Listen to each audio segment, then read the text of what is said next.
Welcome to HBCU Her Voice, a place where we celebrate the powerful voices and stories of remarkable women from historically Black colleges and universities. I'm your host, Shanasia Washington, a proud HBCU graduate myself. I'm thrilled to bring you this platform dedicated to amplifying the voice of our community. We dive into inspiring stories of resilience, success, and the incredible impact these women are making in the world. From trailblazing entrepreneurs to innovative leaders, we bring you the stories that matter, showcasing how HBCU experiences shape paths and fuel passions. We'll explore challenges, victories, and wisdom. Whether you're an HBCU alum, a student, faculty member, supporter, or simply someone who believes in the power of diverse voices, we are so glad to have you. So listen up as we share insights, celebrate achievements, and uplift our community. Together, we can inspire the next generation of leaders and ensure our voices are heard loud and clear. A grand welcome to HBCU Her Voice.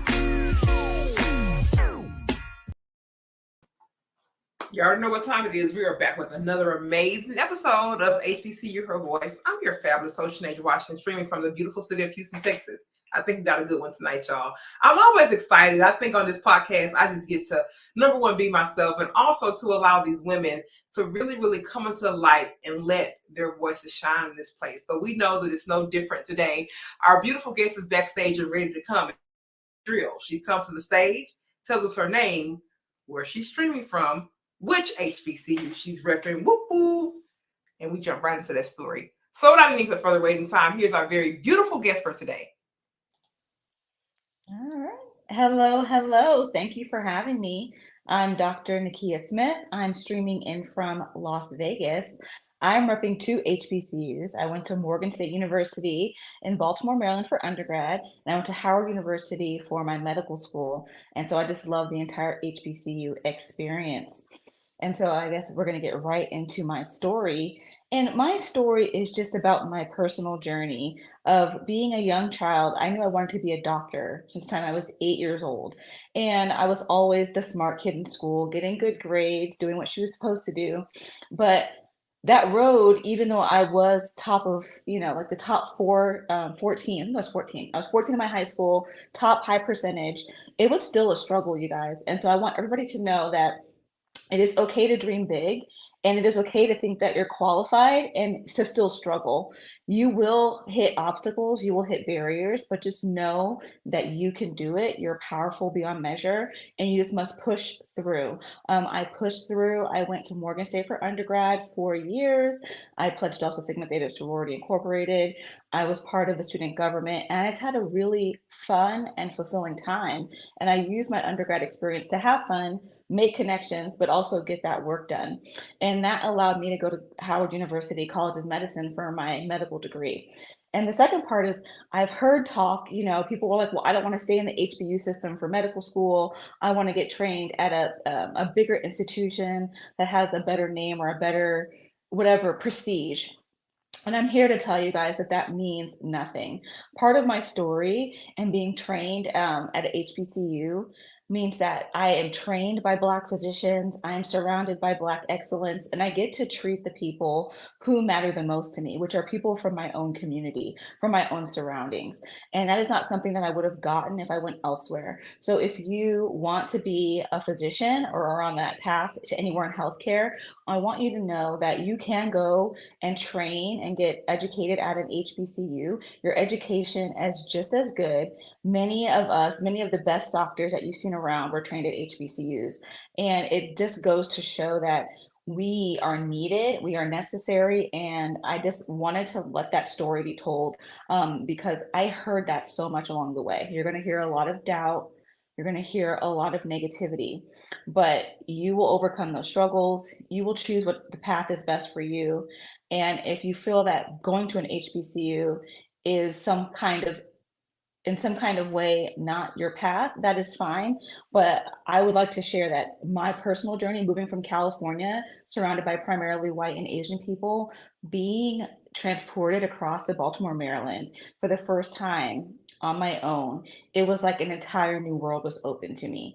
I was completely culture shocked. It was a new experience. And yes, it was hard at first. It was hard to understand what was going on. It was hard to understand their accents. It was hard to kind of get the dynamics of what was happening. But once I got tapped in, it was so easy to be myself and to find a tribe that understood that because previously when you're surrounded by other cultures, people will lump you in because they assume that all Black people need to hang out together or you guys are all friends. But when you're surrounded by Black people, you are literally making friends based on who you want to be friends with, who you have the time and capacity to be friends with, who has similar interests and similar desires and goals as you. There's no need to be friends with the only other Black person or to talk to the only other Black person. And that was an entirely new experience for me. And it actually is one of the best parts of my story. Like my story, the reason that I'm here today, it's all dependent on my tribe and my community, the people that I met at Morgan, the ones that supported me while I studied for MCAT, the ones that helped me get through physics, the people that I met at Howard who helped form our study group, who we motivated and inspired each other along the way. That is the reason that so many of us are successful. We find such deep support and community when we are surrounded by each other. And I just wanted to put that message out there because I do still hear some negativity about attending an HBCU, about experiences, or about where you can go from there. But there is networking to be made, there's education to be had, and there is success to be achieved from going to an HBCU. I would never change either one of my experiences for anything. And every day I treat patients and they tell me that I'm such a kind and compassionate and caring doctor. And where did I go to school and where did I learn how to be like that? And I'm always, always, always proud to say that I trained at Howard and they trained me to be this doctor that I am today. I love it. I love the story of matriculating throughout the whole entire, kind of college experience and you having multiple touch points, right? From Yeah. HBCUs. And to hear that, you left a community that was a little bit different prior to getting there and seeing Mm-hmm. that you overcame even the challenges of going into really HBCU because you had to get your mind wrapped around it. That's not what Mm-hmm. you were used to.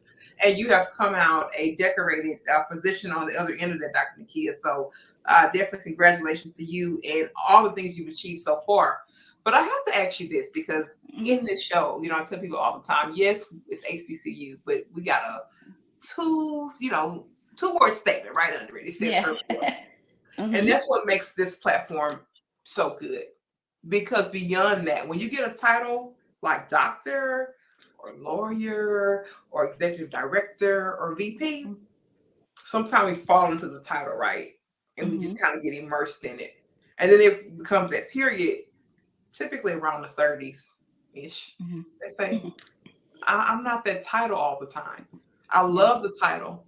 I love that I work for it, but I'm not the title. And I'm trying to understand that. So I want to talk to you from a perspective of that. Mm-hmm. And maybe somewhere in the space where maybe you're redefining. I'm Dr. Nikia, but there's also too something else I'm building that's beyond the title of doctor. Yes.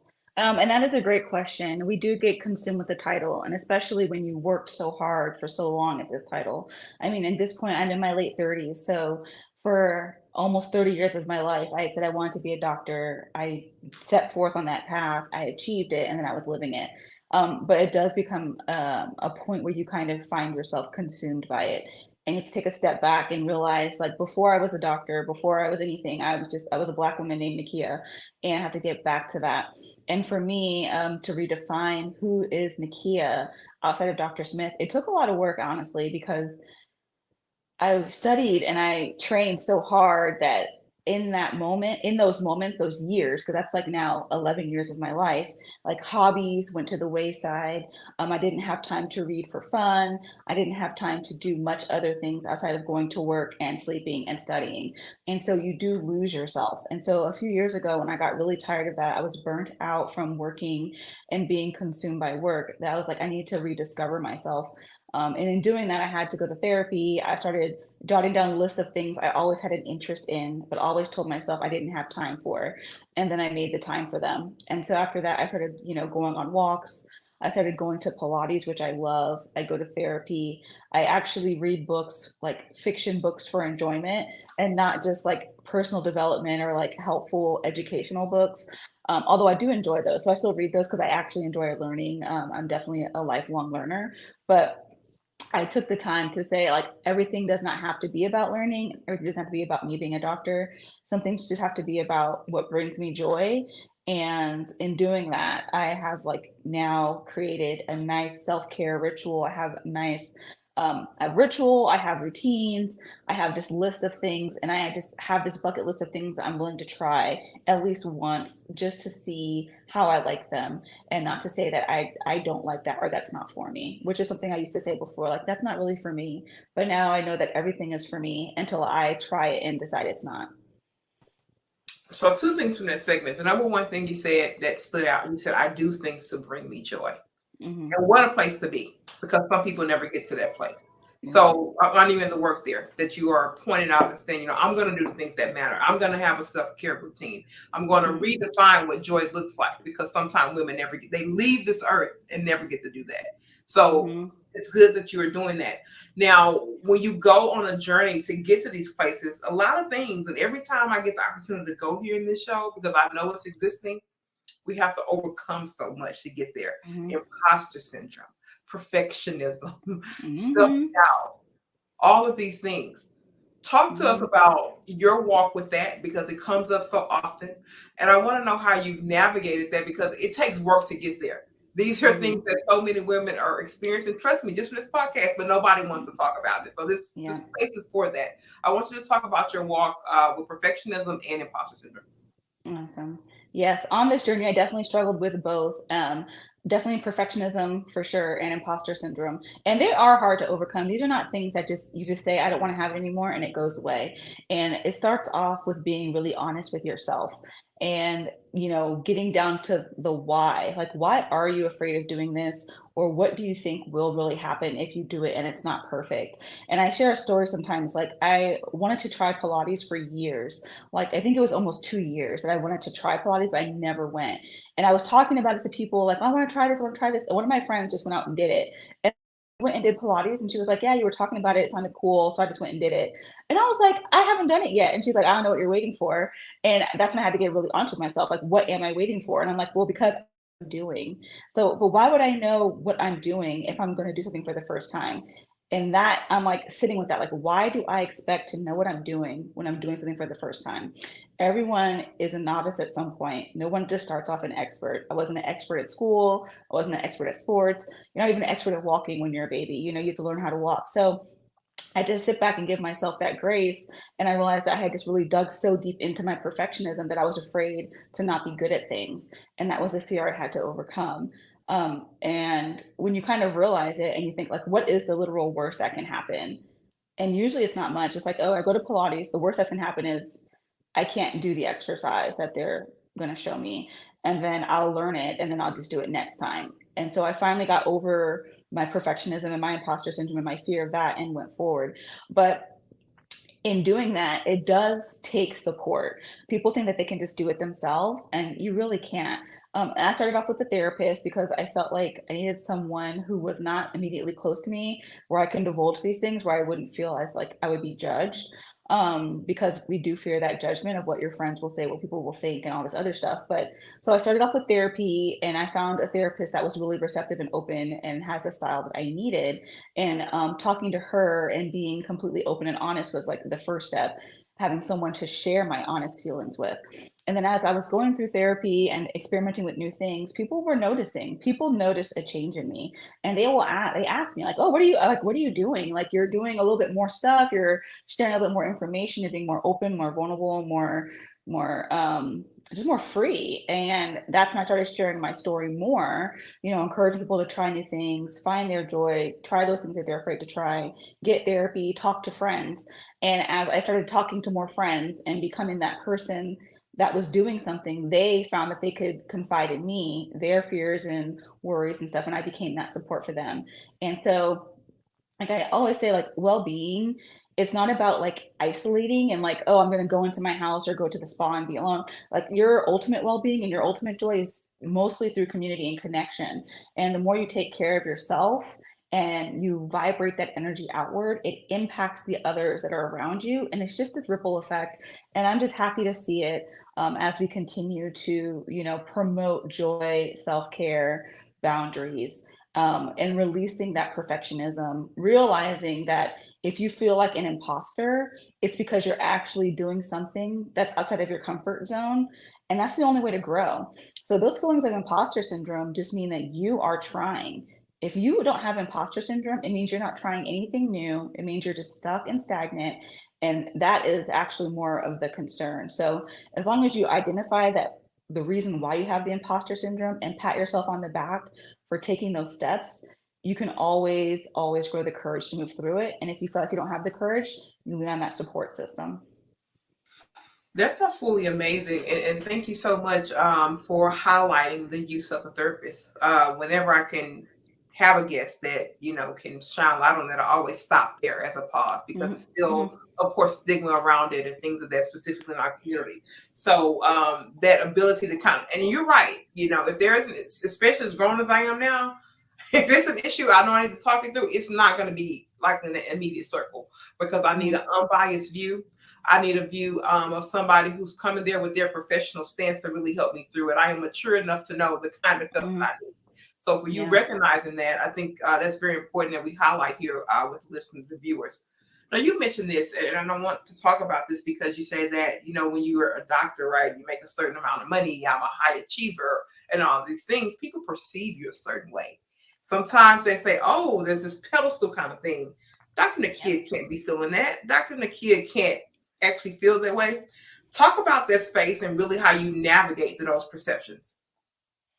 Yeah, that is a big space. And that's honestly what kept me quiet for so long. And that's why I had to get my therapist, because when you look around and you're surrounded by high achieving women who are doing great things, and you don't see that they are faltering or feeling struggling or struggling anyway, you feel like you might be the only one having these feelings.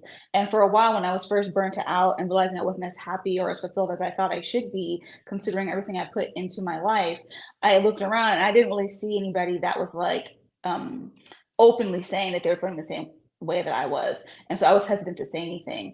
And that actually, again, took work with my therapist because she really got down to it. And she goes, do you really truly believe that you are the only high achieving Black woman who feels this? Like, how would that be possible, right? There's so many of us out here doing great things. We are working hard, we are crushing it, but we are all fed the same rhetoric to work harder, do more, be better, and do it all. So if we are all fed the same rhetoric and we're all on the same path, then more than one person has to be feeling how you're feeling. And do you have the courage to be the first one to speak up? And that I didn't at first. I do now, but I didn't at first. But that was just something that was just really eye-opening to me. And that's when I said I started to share more. And as I started just tiptoeing around it, I started getting more and more feedback. And I know I myself, and so probably some other women, we have like this all or nothing thinking because we have such big dreams, such big goals, such big visions. We think we have to already be at the end before we can speak up or share our journey or anything like that. And so I was like, well, I'm not really over my burnout. I'm not really where I want to be yet. So what would be the point of sharing now if I'm not at the end? And she goes, there's not really going to be an end. It's going to be a continual journey. So you have to just share the journey. That way, as you're going along, people behind you can see it. And so again, therapy, very eye-opening, very helpful in me getting clarity and not having such regimented thinking about how I can share my story to help others along the way. Because if I didn't change that mindset of having to be done before I share, then I would never be done because we always move the goalposts, and I would never have shared. And I already have impacted so many women, even with just my first few years of my journey to start their journeys. And so I just feel very grateful for that. That's amazing because I tell people all the time, it first has to come out of your mouth, right? First. Mm-hmm. It has to come out of your mouth. I have the problem. I need to go and talk about it to give voice to it and then taking the Right. action. Because sometimes we won't even admit the thing. We won't even admit that this is a Mm-hmm. problem. So out of your mouth, it has to come first. Now, I like this space that you're in because this allows you to then pivot through the rest of your journey, excuse me, in a Mm-hmm. refined sense of self. And that's the beautiful piece of it. Because even beyond, if Dr. Nikia says, I don't want to be a doctor anymore, Dr. Nikia can then navigate whatever path she decides to take from that Mm-hmm. pure place. And Yes. that's what makes the difference, right? So tell me, I know that you're working on something that's outside of your practice, which congratulations, by the way, just for even Thank saying you. I'm going to do it. Tell us about this new journey that you're working on and why it's so important for you. Yeah, so my new journey is I'm building community and I've been trying to do it, mostly through my socials, which was just sharing my story and trying to connect with people. But I do want the community to connect with each other. So in the back end of this year, I will be making an online community where I will share some of the key things I've learned on my journey, some of the best practices, mindset shifts, affirmations, books, all the resources that I have had in this community, and as well as coaching women through their obstacles. But I do want them to also connect with each other because we don't do it alone. And as we rise, we lift. And so when we all get together, we thrive together, we can do amazing things. So I'm very excited to, expand the network and have everybody meeting with each other because I know that I'm not alone and I know that I can learn from others, they can learn from me, and we can learn from each other. Okay, and I may have missed this. So, how would they work with you if you were will you be Oh, offering classes at some point to yeah, maybe talk sorry. about that? No, no, it's fine. You Yeah, just got to clarify so they know, and then also to maybe talk about that transformation piece that you would hope that they get from being a part of it. right. Thank you. So the ways to work with me would be through a group coaching mastermind, which would be a 3-month, 12-week program where it would be a smaller group cohort actively working through different my framework, which has different workbooks and practices and activities for you to do. And then the other way would be to join the community, which would be not as engaged with me personally, but I would be in the community hosting workshops and webinars and hosting meetups for the women to meet each other. Um, the way to do it would be through the website. My website is www.sheisfireforge.com. It's not up yet, but it will be up soon. So just stay tuned.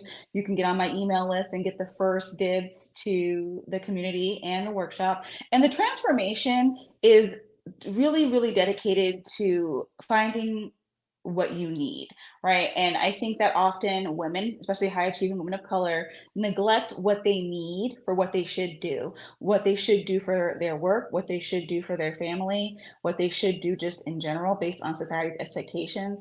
And then at the very, very bottom is what they want and need to do for themselves. And so through this transformation, you will identify what you actually want and not what society tells you to want.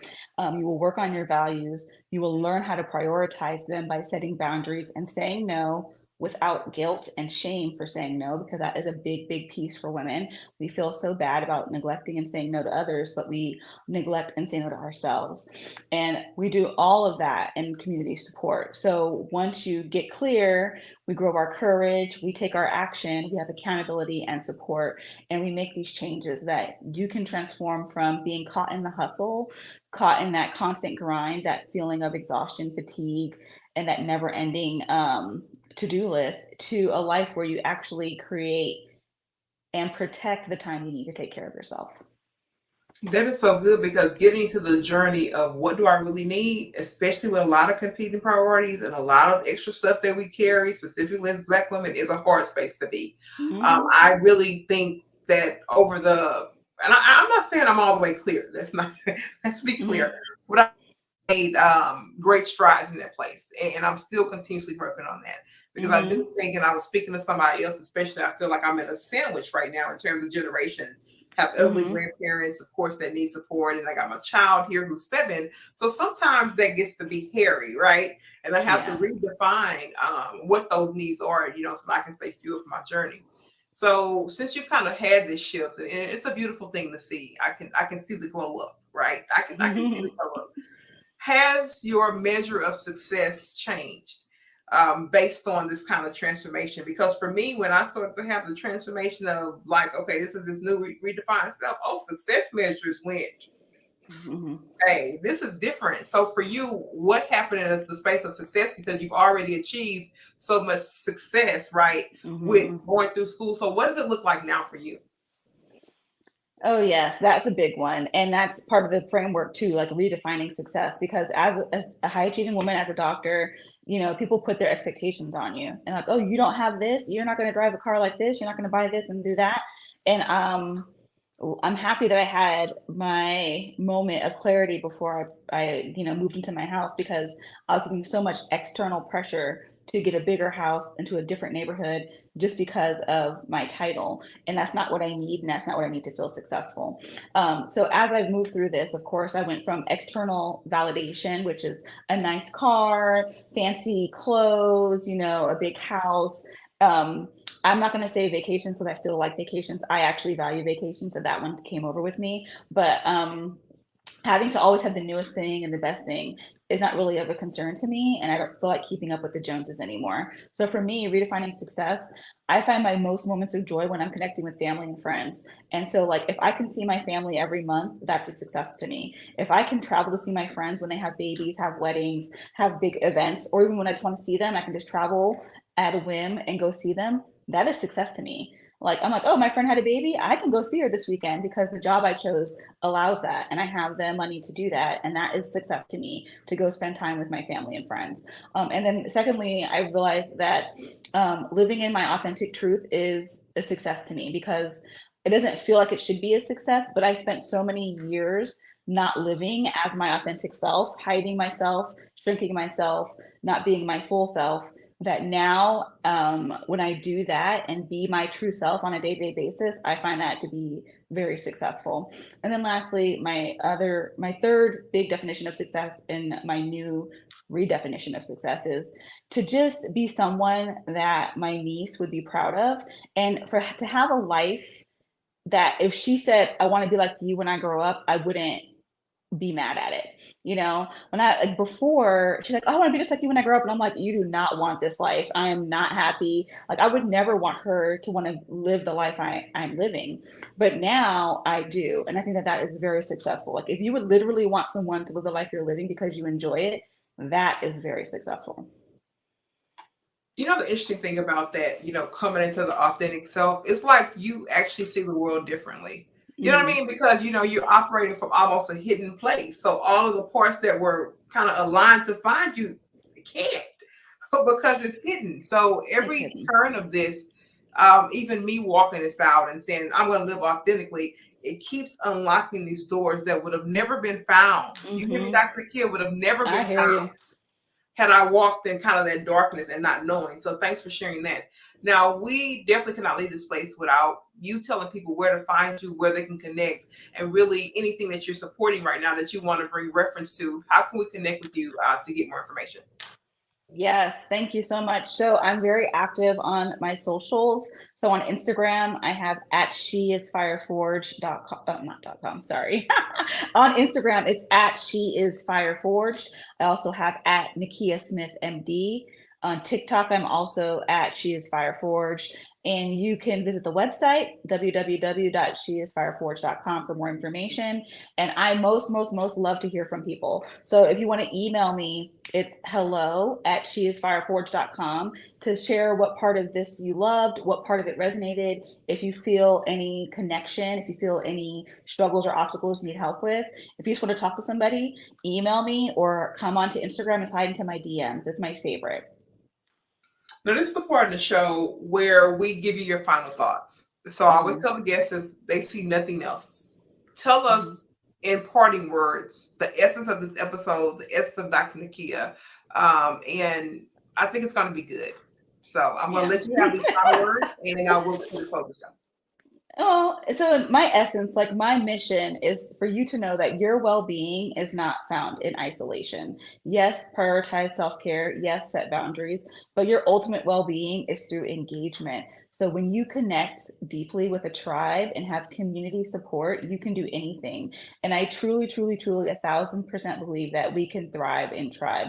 And that is my goal. I want us all to thrive and have the support we need to get where we want to go.